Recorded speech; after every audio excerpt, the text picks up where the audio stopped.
Okay. Hi, Michael. Hi, there. Do you mind if I sit down here? Yeah, thank you. Thank you. Michael, can you tell me what exactly M-Pesa is and how it works?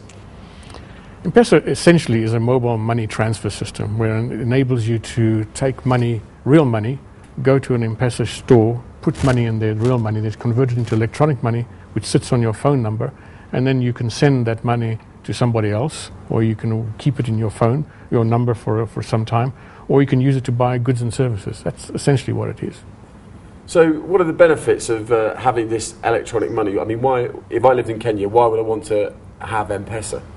First of all, if you live in Kenya and you live in the city, probably you won't absolutely need M-Pesa. But if you live outside the city where there's no banking infrastructure, M-Pesa becomes invaluable to you because there's no banks out there, or very few banks out there. There's very few ways in which you can send money to your children at school, or to pay school fees, or these kind of things. So M-Pesa becomes very important for you now. Because in the past, what happened, if you wanted to send money to pay for school fees, which people send their children to school, many places to other areas, you would have to give the money to a bus driver or a taxi driver and trust that he will deliver that money for you. Or take a taxi yourself, matatu, and go there and pay your school fees. So all these things you had to do physically yourselves. But even now in the cities now, people are using M-Pesa because it's safe to use. For instance, if you go to some areas in Kenya, particularly in Kibera and places like that, to one of these informal bars and you want to buy a beer, you have to pay with M-Pesa. You can't pay with cash. Really? Because they don't want the cash, because they then, it's subject to robbery. So they rather take M-Pesa. You pay them with M-Pesa. The money sits on your phone. They steal the phone. There's no money in the phone, really. The money's in a bank account. Because you need a PIN number in order to You need a PIN operate. number, and the money's actually associated with, not with your phone, but with your phone number. So if they steal your phone, and as long as you notify us, then we just transfer that money to your new SIM card. So what's the uptake of M-Pesa been like? How long has it been running? What's the uptake? It's massive. When we launched, we actually trialed M-Pesa in 2006 in a place called Thika, which is north of here.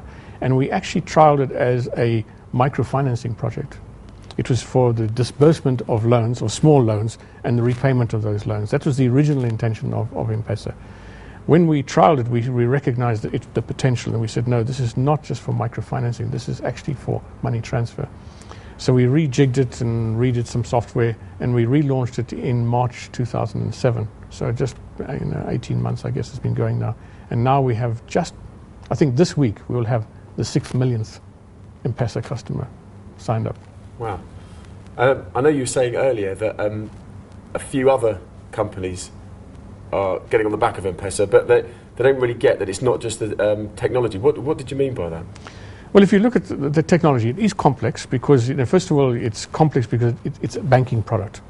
And one thing you can do with M-Pesa or any money transfer, you cannot afford to lose people's money. So the system has to have 100% integrity. And that's the first thing. And secondly, you have to keep records for 5 years. And thirdly, you have to follow the normal banking regulations like know your customer rules and also the anti-money laundering rules. So those all have to be built in. So from a technology, it's quite complicated. But for it to be successful, the key thing here is you have to have the distribution network. It's like the situation, forgive me for saying this, like McDonald's in the US. If you're feeling hungry, you turn around, there's a McDonald's store. And so you don't have to go anywhere. Same with M-Pesa. You receive the money or you want to send money, you turn around, there's an M-Pesa store. So that's why if you go around Kenya now, you will see M-Pesa stores all over the place. We have 7,500 agents of M-Pesa agents in the country. And that's what makes it successful.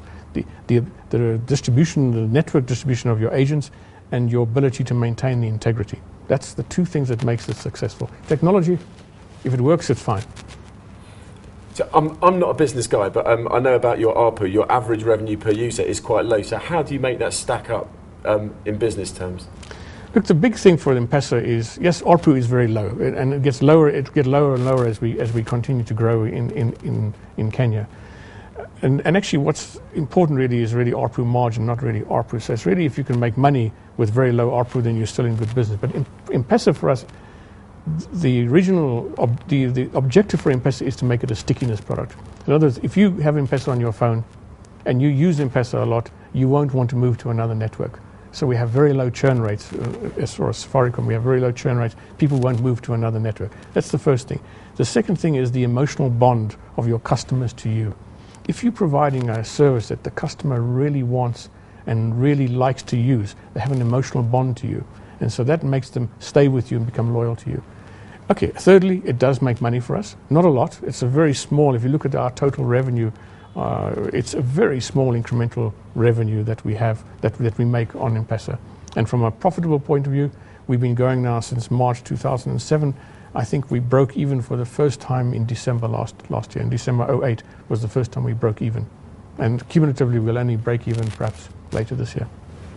If we talk about a slightly different subject, in order for Safaricom to reach as many people as possible as they can in Kenya, ideally, what would you like the government to put in place to make your job easier?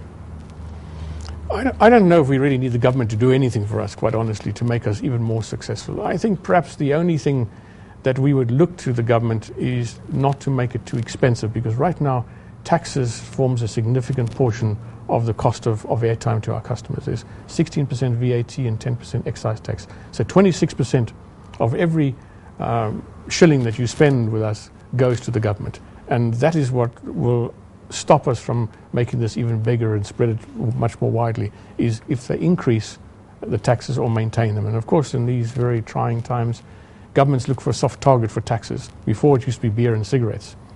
Now it's mobile phones. So they look at us and say, see mobile operators as their big tax sources. In fact, we're the biggest taxpayer in Kenya. And that's what if I had to ask the government to do something, it would be to say, please can you lower the taxes or at least don't increase them at the very minimum.